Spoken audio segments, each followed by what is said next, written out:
Saudações, irmãos e irmãs motociclistas, pilotos e garupas. Meu nome é Cláudio, eu sou administrador do grupo Motociclisturismo. Falando agora de bota. Bom, a bota de cano alto para motociclismo, ela é sempre a melhor bota. É indiscutível isso, ok?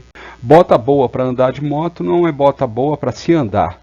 Ou seja, dificilmente você vai achar uma moto uma bota que ela é própria para andar de moto, né, para a prática do motociclismo, e que ela seja confortável para você ficar andando, a não ser que ela fique muito tempo no seu pé, ela fique muito velha, né?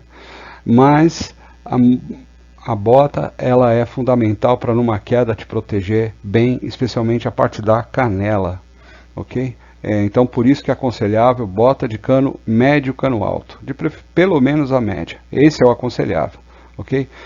Particularmente, e aí vai depender um pouco do estilo de moto que você utiliza,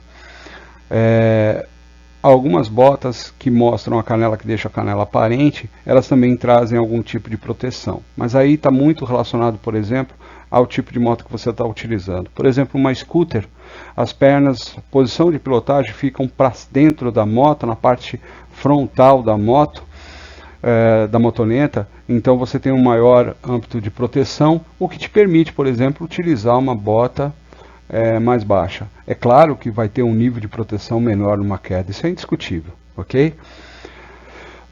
A bota ela precisa ter, na parte de cima da bota, uma proteção, um reforço de proteção por conta da mudança de marcha. Na hora que você vai mudar as marchas, pode desgastar muito o material da bota. Então ela ter já isso nela é muito bom. A gente pode ver a figura na parte de baixo aí, dessa bota marrom, ela já tem aí uma proteção na parte superior em cima dos dedos. É justamente para isso, ok? Fica essa dica.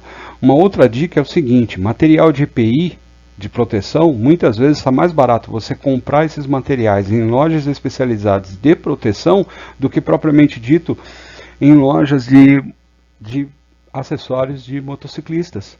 Então fiquem atentos, porque botas, por exemplo, é bem possível você conseguir num preço muito bom em casas de EPI.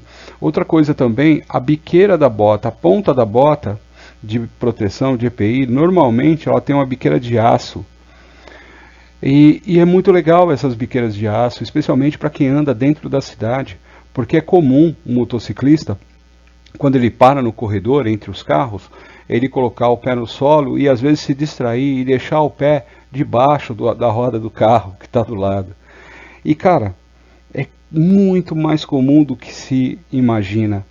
Você tem um monte de moto à sua frente, tem os carros parados, o farol abre, as motos saem, o carro sai, só que você muitas vezes, por estar no corredor e ter muita moto na sua frente, você não sai antes do carro que está do seu lado, e o carro do lado dá aquela puxadinha e você está com o pé na roda. Coitado dos dedinhos. Então esse bico, ele ajuda bastante nessa parte, mas fica a dica aí de cotar sempre em casas de proteção, casas de EPI. Você pode conseguir uns descontos bons em relação à bota. Esse vídeo, pessoal. Espero que tenham gostado do conteúdo. Se gostou, aproveita para deixar aquele like, se inscrever no canal, ativar o sininho, fazer sinal de fumaça, ok? Isso fortalece o canal. Esse QR Code que você acaba de ver na tela, ele é o acesso direto para o grupo Motociclisturismo. Também nos comentários desse vídeo vai estar o link para você fazer parte do grupo Motociclisturismo. Venha participar com a gente. Até a próxima, pessoal. Valeu!